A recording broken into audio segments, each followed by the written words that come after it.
And we are live. Hello.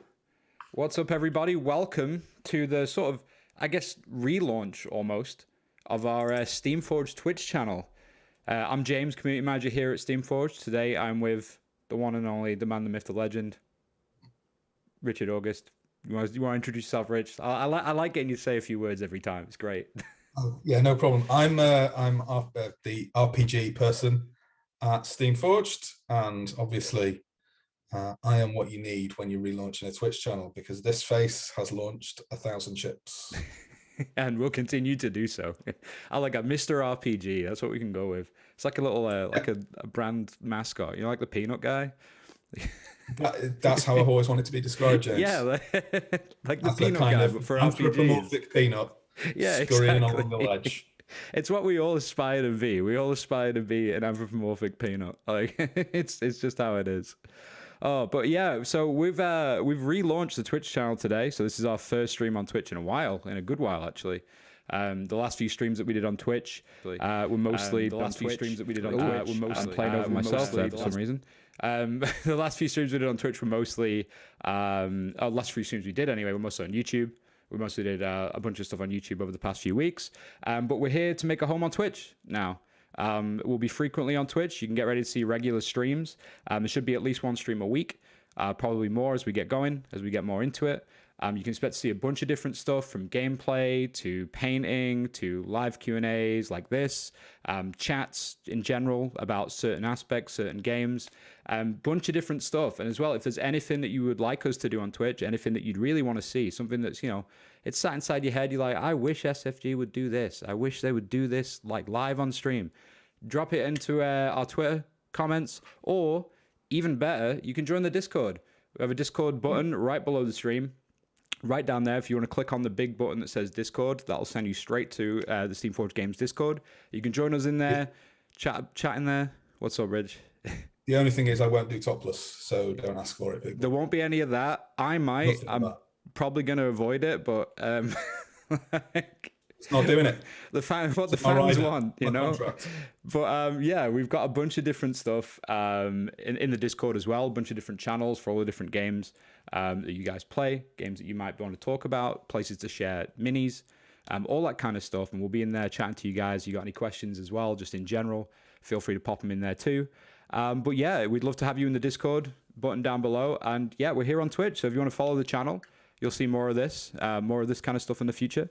But today, we're here to talk epic encounters, and specifically, what are we here to talk about, Rich? We are here to talk about Hive of the Ghoul-kin and Barrow of the Corpse Crawler, the latest and, dare I say it, greatest epic encounter sets. They're the first time we've kind of, I think, branched out from core fantasy into something a little bit more grimdark, a little bit more fantasy horror.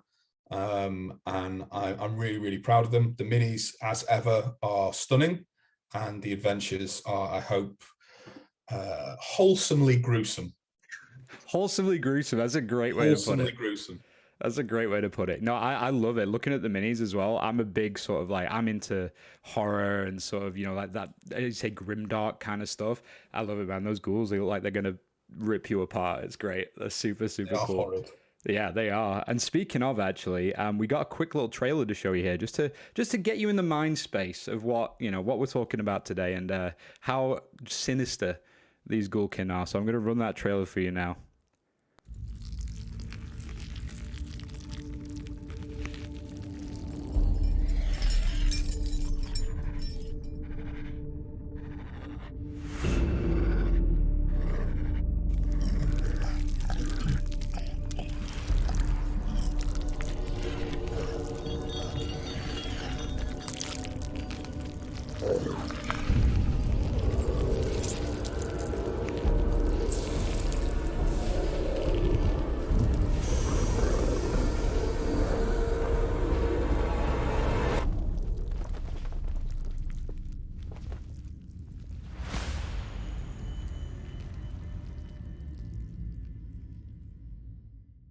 Look at that. Oh, it's the noises. It's the pulsating sort of like, oh, you know, it's great. It's super, super cool. I love that. They're they are properly disgusting. Yeah, Yeah, in the best way. In the best possible way. Yeah. And yeah, I often think the sculptors they get my briefs and we kind of talk about ideas, and I'm fairly sure they set out to freak me out in some way with these kind of things. They definitely managed it this time. I'm a big body horror fan, and in that way that it still terrifies me. And they did an excellent job of capturing precisely what I don't like in body horror, which is weird pipes and tendrils coming out of people. Yeah, there's a lot of those, a lot of weird pipes. We'll go for it. Also, what's up, Early Azu? Sorry if I absolutely butchered your name there. But yeah, welcome on in. Welcome on in. You say you need more ghouls, don't we all? Don't we all? I love him as well. Like ever since like back in the day, like old games I used to play. I remember I used to play Warcraft 3 all the time as a youngster. I used to play with ghouls. Like ghouls were my little thing. Like the little wretch men, the little creepy little wretch men. I love them. Absolutely love them.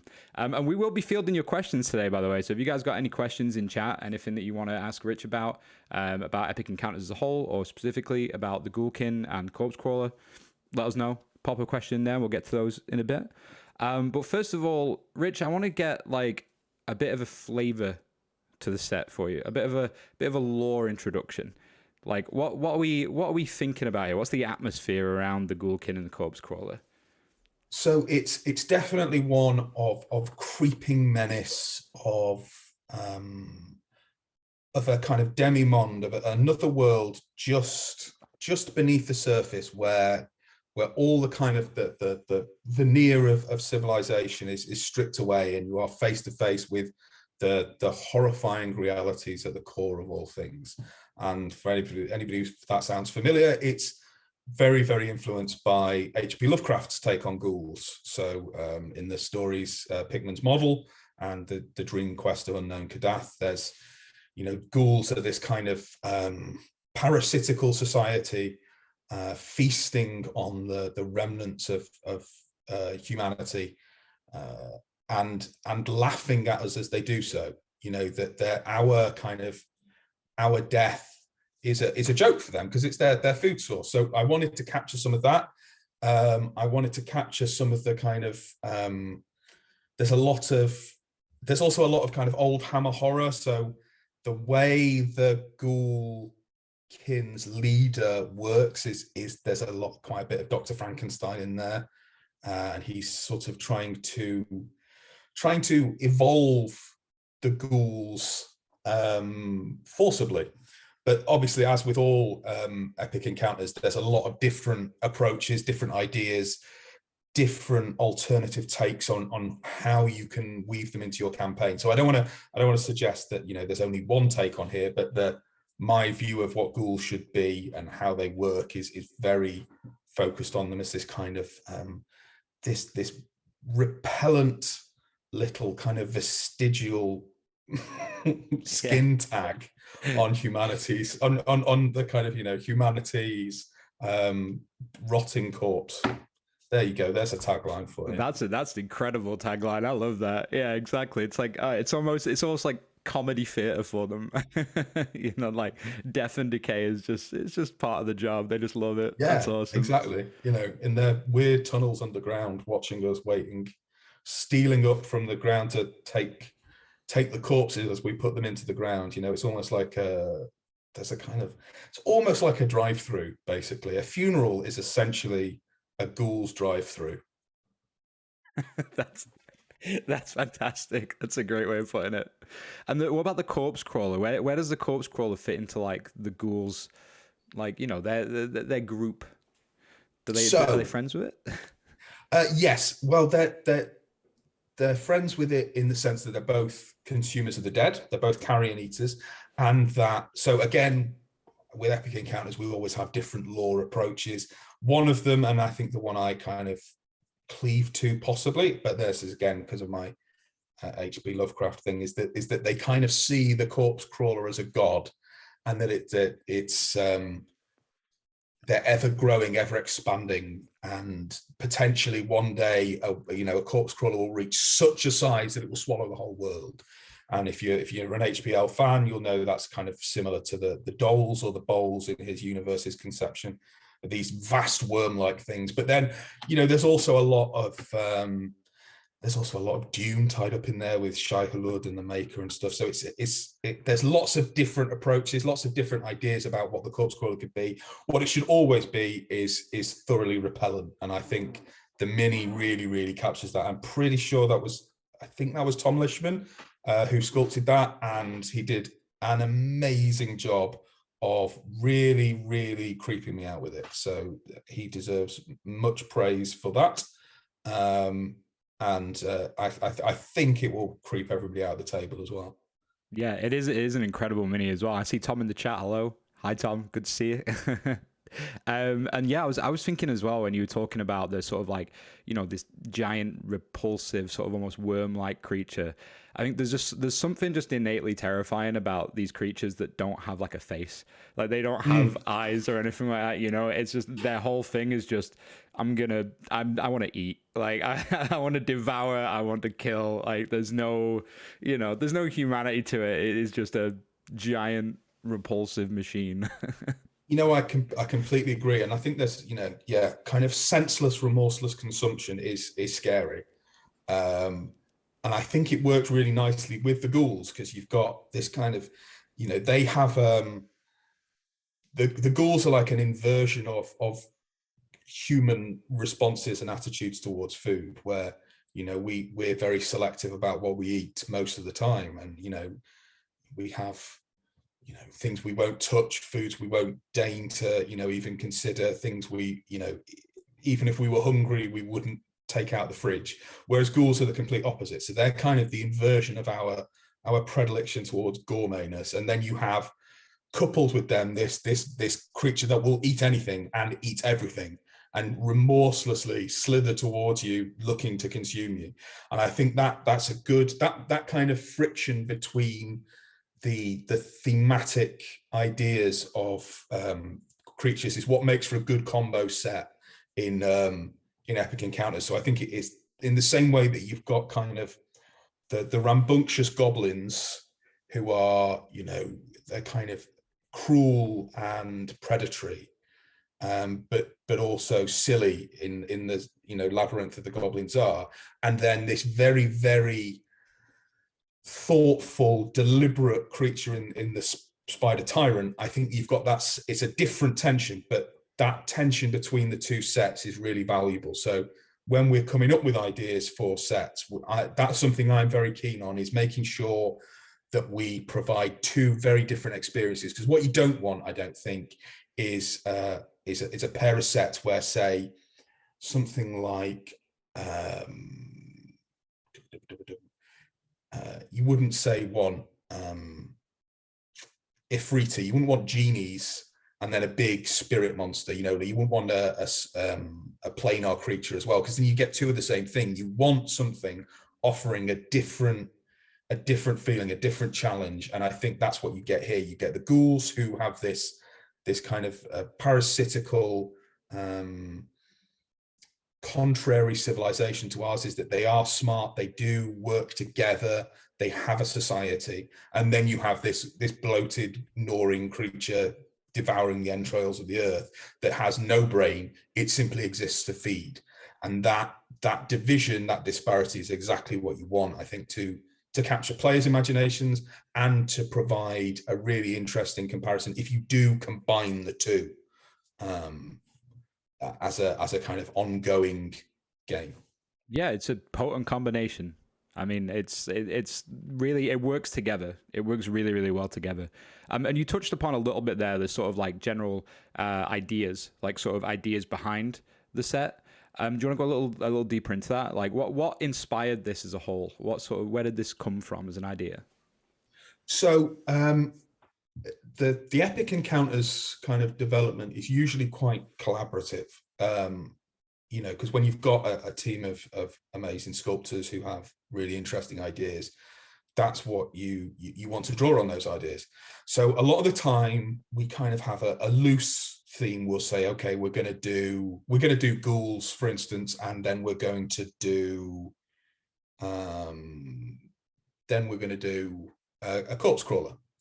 And how do we get to the corpse crawler? Because obviously that's not a canon D&D monster. Well, we're looking at classic D&D monsters, and we're trying to put our own slant on them. So you take a classic monster like ghouls, and you want to iterate on them, you want to evolve on them. Where do you get, what are the coolest ghouls in fiction? What makes them interesting and scary? Once you've got that, you can I start to build the world, build the ideas. And then I usually put together a mini brief, but that's after a conversation with sculptors where they'll throw ideas in, or we can do something really cool around this. So I'll factor all that in. And then we usually come up with kind of a mini brief that synthesizes the best of both worlds, ideally.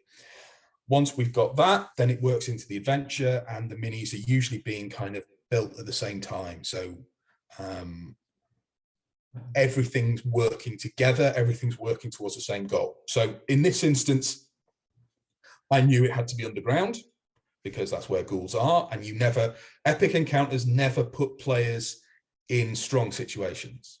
They are never going to come to you. That is boring. You have to go to them, and you have to go into their lair. You have to go into the hive of the Ghoul-kin. Once you know that, then you have to start thinking about, where do these creatures live? What does their habitat look like? What makes that interesting?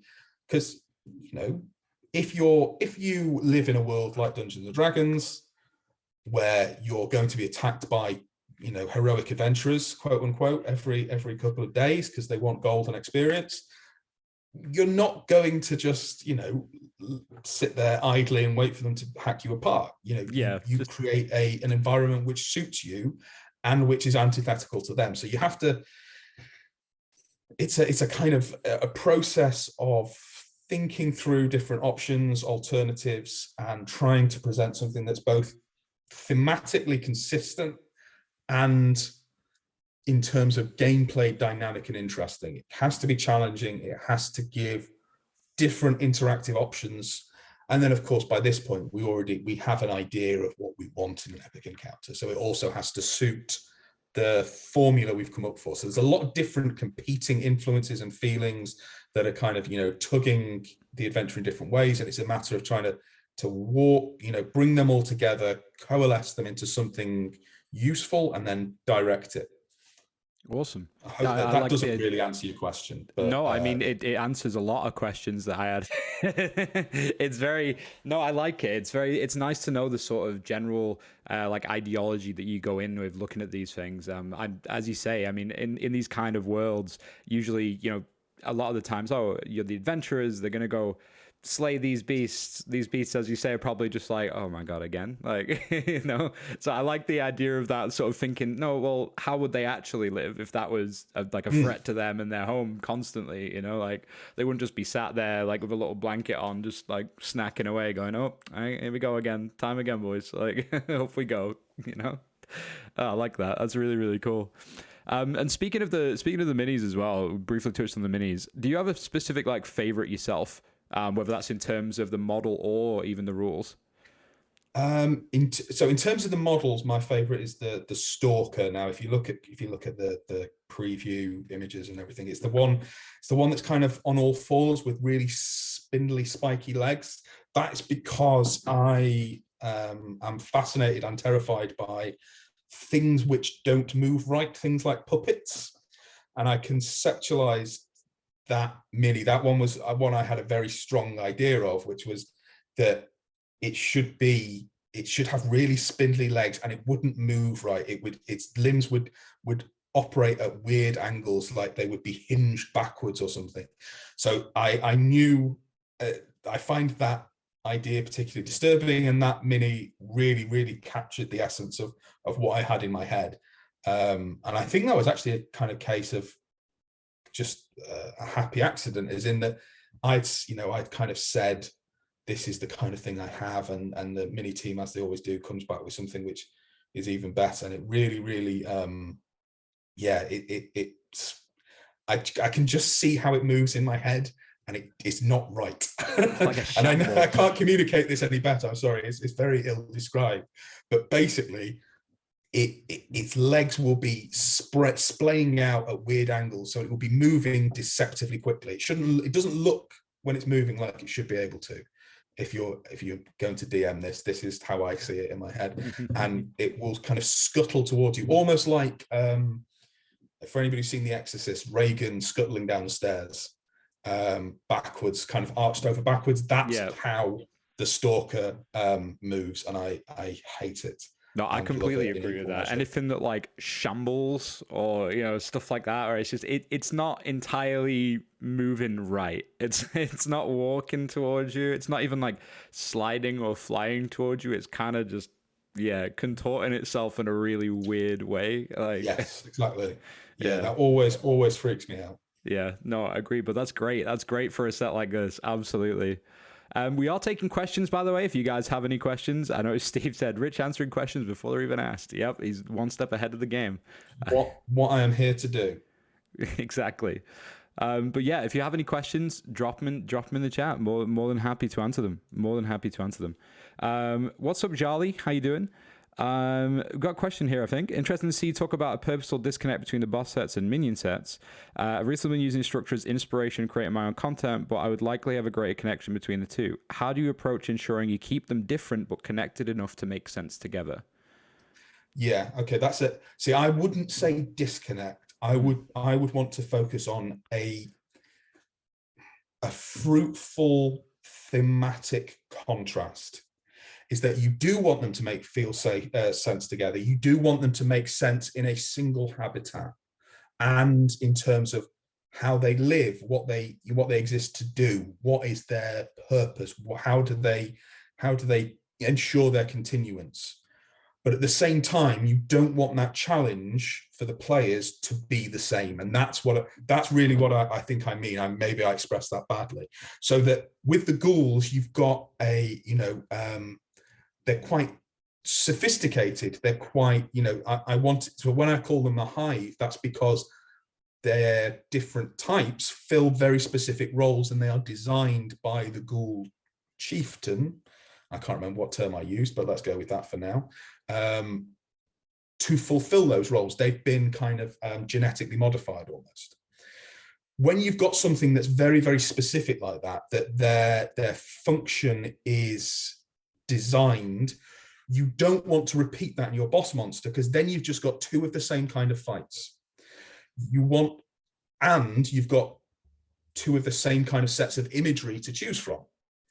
What you want then is you want something that feels the same. So you want to capture, you want to pick out a key element. So for instance, if you look at kobolds and the red dragon, you've got the same kind of lizard-like draconic elements there, but you've got a lot of little mobs with the kobolds who are trying to surround you and stab you, and then with the dragon, you've got one big creature that stands there and hits you. So you've got two very different challenges. With the orcs, you've got obviously in terms of the kind of appearance of the orcs and the frost giant, they feel very similar. But the orcs are very aggressive and very much at you. And so with the giant, yes, he charges you, but he's also laying lots of traps. He's also luring you deeper into his lair where he's got the advantage. So what you want to do is make sure that the thematic connection is strong between the two, but the combat challenges, the combat puzzles you're posing to your players are deliberately defined, and if possible, provide a contrast so that they're kept on their toes. They can't just translate what they did against the ghouls into the fight with the Corpse Crawler. And I think if you make sure of that, your players can't get complacent, and that's a big one, especially in combat-heavy scenarios. And they can't preempt you, and they can't do that thing that players do when they're very experienced, which is, oh well, we know what to do against these guys. We know what to do now. We know how to approach this. We're in the Underdark. Make sure your person with dark vision's at the front. Make sure you've got light spells. Make sure you've got torches. Carve your way through anything. Those contrasts litigate against that. I hope that's helpful. Yeah, it seems like it helped. Thank you for the question as well, Jolly. Appreciate it. Yeah, really good question. Yeah, it's good to get that insight. I think I understand what you mean as well. It's like if people have done sort of similar scenarios a lot of the time. They're like, yeah, I know how to handle this. I know how to handle this. And obviously, like as a DM, you don't want that, right? You want them to be on their toes, as you say, like to be, not prepared, not fully prepared. There's a certain level of preparedness, I guess, but not ready for what you could throw at them, which is great. I imagine as well there's a lot of different scenarios that you can sort of put together with the Ghoul-kin and the Corpse Crawler. Is there any like that you've sort of had in mind of like, what would be a really good sort of setup for that? So I mean, there's lots of story hooks in the epic encounter itself. So we always make sure there's a lot of those. I always like the traditional ghouls are stealing corpses, or maybe even and you can push that even further. So if ghouls are sneaking up and they're undermining graves, say, to take the freshly dead, well, what happens when a load of ghouls just think, well, why bother just stealing a couple of corpses at a time when we could undermine an entire town? What if we burrow carefully, we undermine the foundations, you could have a whole town disappearing into a sinkhole. Yeah. Because the ghouls have decided this is a more, exactly, straight down, this is a more effective method of feeding. There's lots of cool ghoul ideas out there. Shout out to the amazing game designer and writer Gareth Ryder Hanrahan, whose book, the first book, the Black Iron trilogy it's called, has some amazing ghouls in. So if you're looking for inspiration there, H.P. Lovecraft is always a great source. If you can, obviously, content warning for the fact the man was an epic racist and a horrible human being, but wrote some great stories and really defined a certain kind of ghoul. There's also a series of books called the Johannes Cabal Necromancer by Jonathan L. Howard, and he has a really cool take on ghouls in his third novel of that, The Fear Institute. That I drew a few things from that, so there's lots of stuff there. I would also, if anybody's seen the film Ravenous, starring Robert Carlyle and Guy Pearce, set in the American Civil War, that's awesome. And there was some stuff taken from there in terms of Robert Carlyle has like a little underground, oh God, I've just spoiled something there. Spoilers, but basically there is a cave system, and some stuff was taken from there. So I am always approaching epic encounters as a chance to basically throw everything I'm interested in about a kind of creature. Every idea I've seen that tickles my imagination, throw it in there and see what emerges out of that broth. So that's one of the best things about writing them. And I think if you're looking for kind of plot ideas, that's a great way of approaching it, because you can always twist plots, and as the great Ken Hite said, a cliche isn't a cliche when you're inside it. And that's what makes role-playing games so effective, is that if you're playing a game, if you're a character in a scenario, it's not the same as watching something on TV for the 50th time. So if there's a great body horror plot you particularly like, say John Carpenter's The Thing, you could run The Thing fairly easily using this, with the characters gradually becoming ghouls, but you unsure of who is a ghoul, say, and who is merely suffering from malnutrition, having been under the ground too long, trapped after some landslide or something like that, and you're trying to fight your way out. Or you could, you could be miners. Say you've gone mining and you've accidentally burrowed into a ghoul hive, and you're trying to find your way out, and you're having to battle against them as you go through. And I think if you're looking for something like Descent, the film by Neil Marshall, would be a great source of ideas for that. Absolutely terrifying film, but a great source of ideas for this. So yeah, just chuck a load of ideas at the wall and see what sticks. That's my usual approach, and that's the plots I would use here. But I love that as well, just about like epic encounters as a whole. It's so adaptable like that. Like if you want to run something with a specific idea you can. Like the ghouls don't have to follow the ideas that maybe we had for the ghouls. That they're ghouls. You can ghoul them up as you wish. You can have a ghoul masquerade ball. That's my idea. I just put that in my head. Yeah.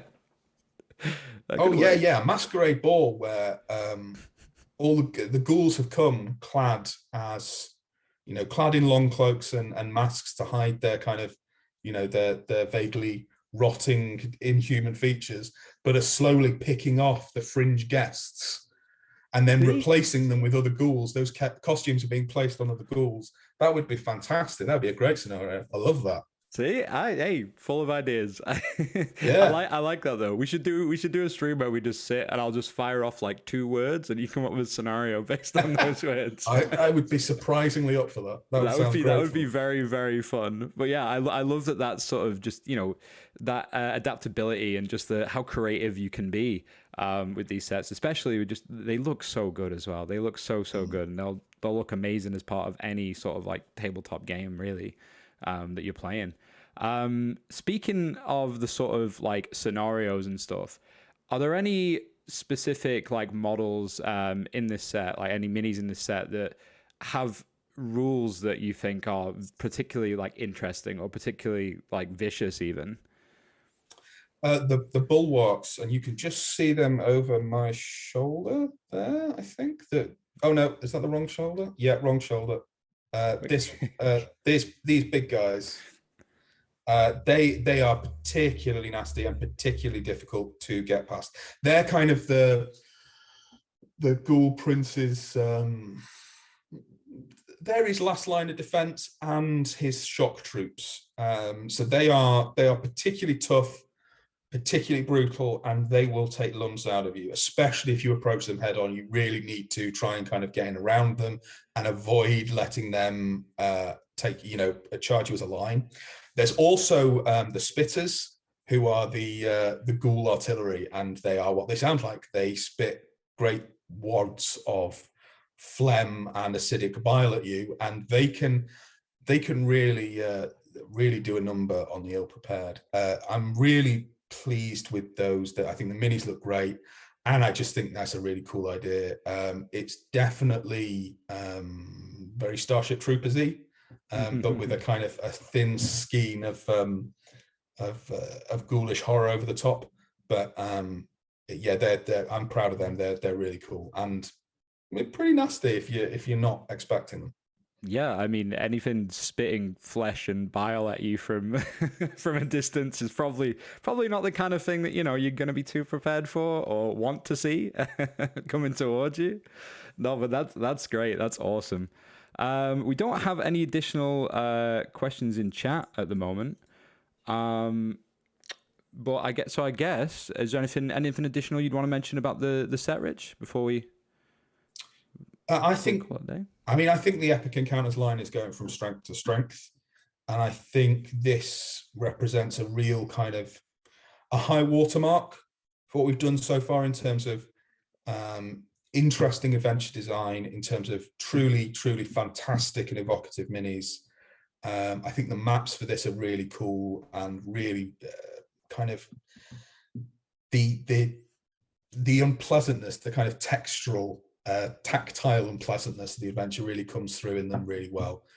So I'm just very proud of this pair of sets. I think they're great. Yeah, they look awesome. They look super cool. Oh, we got another question as well. Just as I say that, we got another question. Thanks for the question, Yali. It says, you mentioned the collaborative approach. What do you tend to start with? Source inspiration, monsters, scenarios, minis, or a bit of everything?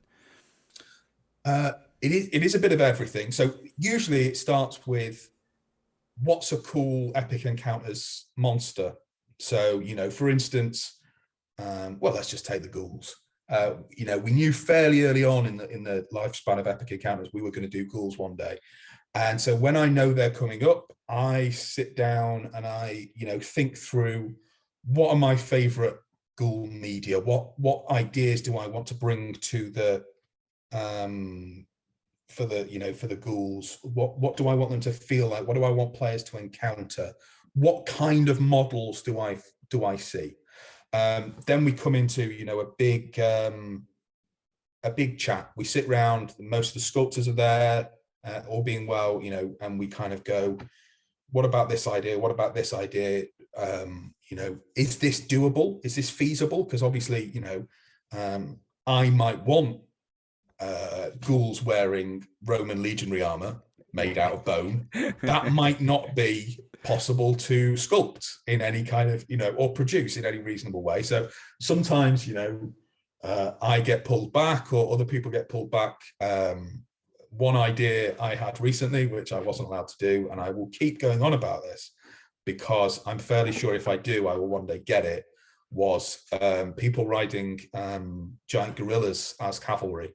I wasn't allowed that, but I will get it one day. So we have some ideas that get moved from set to set. It's all about, I like to think of it, it's a mix of everything. It's all this kind of stuff piled into one, and then you pick out, hopefully the cream rises to the top, and you kind of, you pick off the best stuff and work that into something that can be both produced, will look great in the box, and will produce an awesome adventure. That's dope. I'm a big gorilla man. I love them. So gorilla cavalry. Yeah. Speaks to me. Albino gorilla cavalry like in Congo. That's what I've got in my head. Yeah, I love it, man. Anything gorilla related, it sings to me. It sings to my heart. Well, I'll get you into a meeting and you can. Yeah, I'll just talk about gorillas for 10 minutes straight until someone says, "Awesome, all right, okay, we'll do it." Right, like you can stop now. Oh, we've got a question as well. Ames, what's up, Ames? How you doing? Our lovely moderator says, question for Rich. Any advice for folks brave enough to take on the Ghoul-kin and Corpse Crawler? Yeah, how can they? You don't want to prepare them too much, but any any light advice?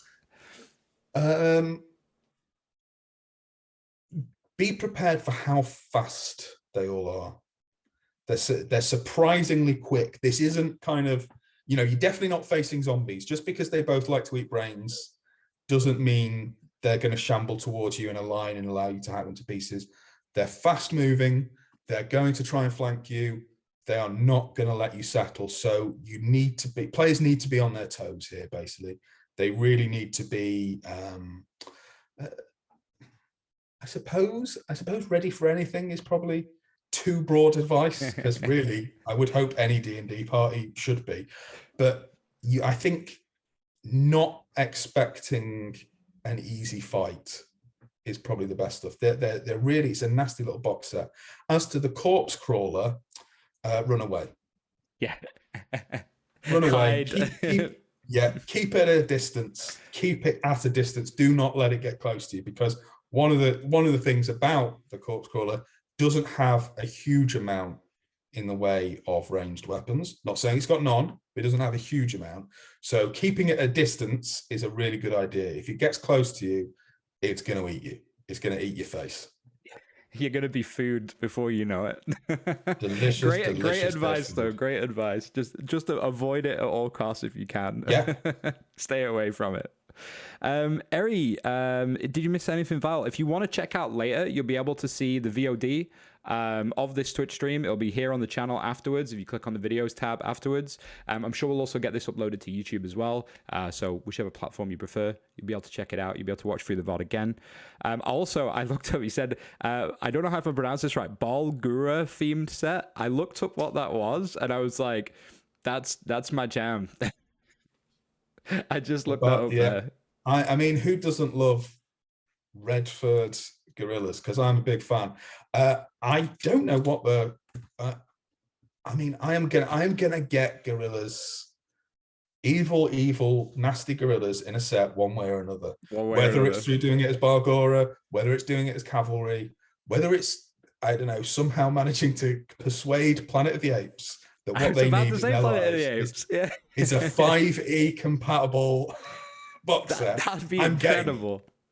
That would be amazing. I cannot see it happening in a million years. But Planet of the Apes people, if you are watching, call me. Planet of the Apes fan base called upon. We need it. We need it. Oh, a question from Chenko. Hello, Chenko. Says, question for Richard. What's the Corpse Crawler's signature move? Oh, that's such a good question, but if I say, it's going to spoil it. It's got a couple of really nasty things. It's very good at thrashing around and smashing stuff. And I think that's it. It really messes up the terrain in interesting ways. So I think that's where without wanting to give too many spoilers, that's what it does. It's not going to let you shelter anywhere. If you hunker in behind it, it's not bothered. It's going to make its lovely little Barrow comfortable for it and uncomfortable for you. I like that. It's ominous. Ominous. It's threatening. It just don't be near it is the overall take from that. I think it doesn't like you, and it doesn't want you there. It will deal with you. I love that. Does not like you. I love that. Thank you for the question. Except as an aperitif. Yeah, exactly. Oh, that's brilliant. That's awesome. All right, cool. Well, I think that wraps us up for today. Rich, where can people find you? So I can be found at RPG August on Twitter. I am on Facebook. I am also, if you're at Steamforged Ltd on Twitter, I'm usually easy to find on there. Or somebody will poke me and tell me that there are questions. And yeah, that's about it really. I'm not that social media savvy, so I'm usually around somewhere. Awesome. And if there's any, as I said before, if there's any more questions that you guys come up with after this, I'm sure there'll be more of these sessions to come as well. But if there's anything that you think of in the interim, anything that just pops into your head after, maybe you're watching the VOD, maybe you're not seeing me live right now and you're just seeing me from the past, in which case I've probably had my head on.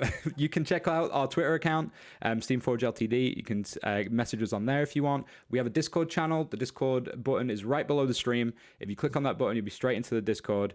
It's right there. I like pointing downwards because it's hopefully it's below where I'm pointing. It's somewhere around this region. You can join the Discord. We're in there.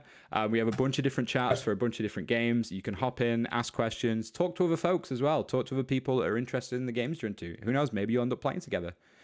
We'd love to see your minis as well. We'd love to see your paints.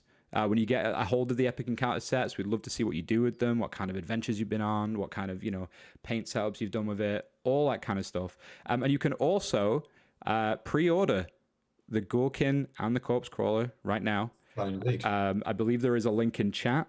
If not, you can check out the link below as well. Another one, I think it's below this side this time. You can go down there, check out the website. You'll be able to pre-order from there. Yeah, it's exciting. It's a very creepy, but in the best way set. I think it's like repulsive, but in a nice way is how I would like to put it. That is in fact what I say on my Tinder profile. There you have it, folks. There you have it. Yeah. Well, thank you very much for tuning in. Also, be sure to follow the Twitch channel. We are on Twitch now. We will be on Twitch more frequently now. So get ready for more content in the future. We'll be doing more Q&As. We'll be doing some live paints, some gameplay, bunch of different stuff. And again, if you have ideas for those kind of things, feel free to send it to us on Twitter, send it to us in the Discord.